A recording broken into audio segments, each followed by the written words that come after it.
Sabe quando a gente tem uma reação e logo depois pensa: nossa, por que eu fiz isso? Por que às vezes explodimos com alguém por um motivo que nem faz sentido? Ou por que a gente evita tanto pensar em um certo assunto? Pois é, essas reações, por mais estranhas que pareçam, têm uma lógica secreta que mora lá no fundo da nossa mente. E é exatamente isso que a gente vai começar a desvendar hoje. E para guiar a gente nessa jornada, vamos nos basear em um livro incrível, Defesas do Ego, do Wilson Castelo de Almeida. É um material super didático, sabe? Ele consegue pegar um dos temas mais fascinantes e, por que não, complicados da psicanálise e deixar tudo bem mais claro. Então, bora usar as ideias dele para jogar uma luz nesses mistérios da nossa mente. Olha só o nosso mapa para hoje. A gente começa entendendo como é o campo de batalha da nossa mente em A Mente em Conflito. Depois, vamos falar da ansiedade como um alarme. Aí sim a gente entra no prato principal, as armas secretas do ego.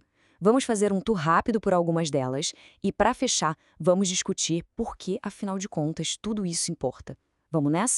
Então, para começar, a nossa mente não é aquele lugar calmo e organizado que a gente gostaria que fosse, né? Longe disso.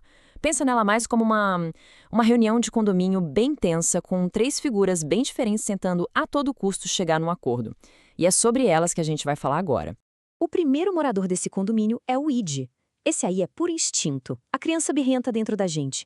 Ele quer o que quer e quer agora. Viu um doce? Quer comer a caixa inteira. Sentiu raiva? Quer gritar.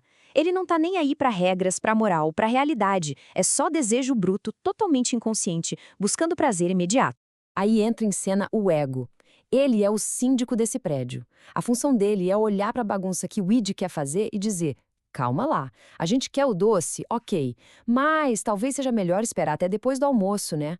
O ego é o executivo, o mediador. Ele tenta satisfazer os desejos do id, só que de um jeito que funcione no mundo real, sem causar um problemão.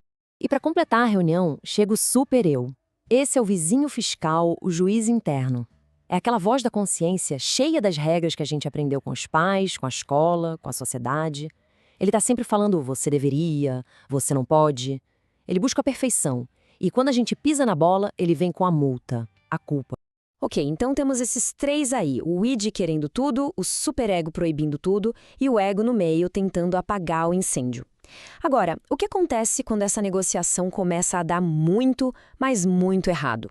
É aí que toca o alarme, a ansiedade. A gente costuma ver a ansiedade como a vilã, mas na verdade ela é só o mensageiro. É o alarme de incêndio do ego, gritando: atenção, o id está querendo quebrar o portão e o superego está vindo com a punição, estamos perdendo o controle. É um sinal de que o ego precisa agir e rápido. Beleza, o alarme disparou. E aí?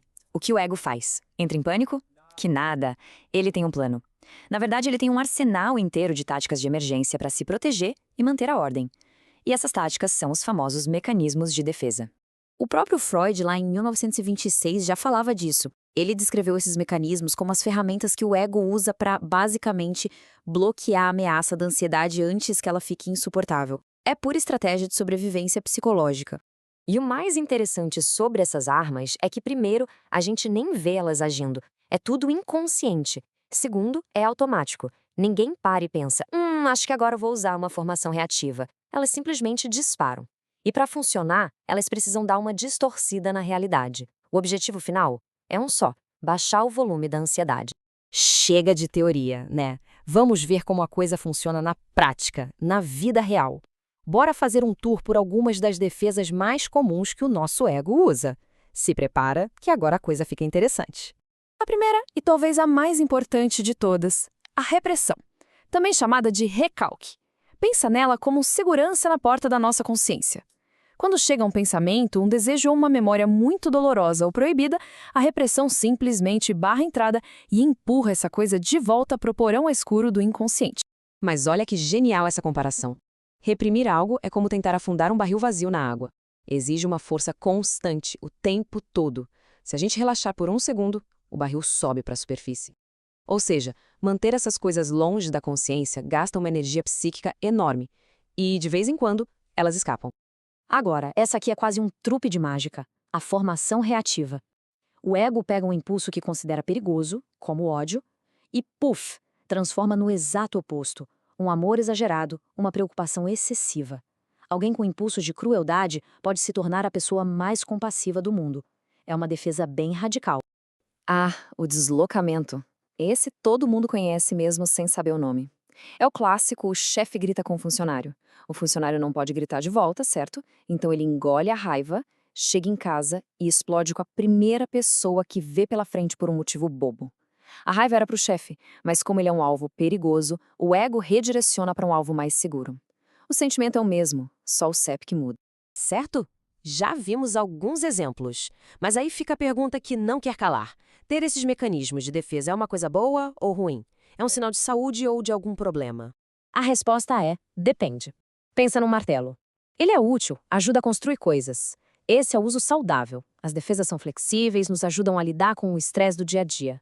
Mas se a pessoa começa a usar o martelo para tudo, para comer, para escrever, aí vira um problema. É o uso patológico. As defesas ficam tão rígidas, tão exageradas, que acabam nos impedindo de encarar a realidade. Então, a questão não é tentar se livrar das defesas. A gente precisa delas. A grande virada de chave é a consciência. É começar a perceber os próprios padrões. Opa, peraí, acho que estou deslocando minha raiva. Nossa, essa minha gentileza toda com essa pessoa não será uma formação reativa? Entender isso é o primeiro passo para se entender melhor. E para a gente terminar, fica essa provocação para pensar. Se cada mecanismo de defesa é uma resposta a uma batalha interna, que histórias as nossas defesas mais comuns estão contando? O que esses nossos padrões automáticos revelam sobre os conflitos que a gente nem sabia que estava travando?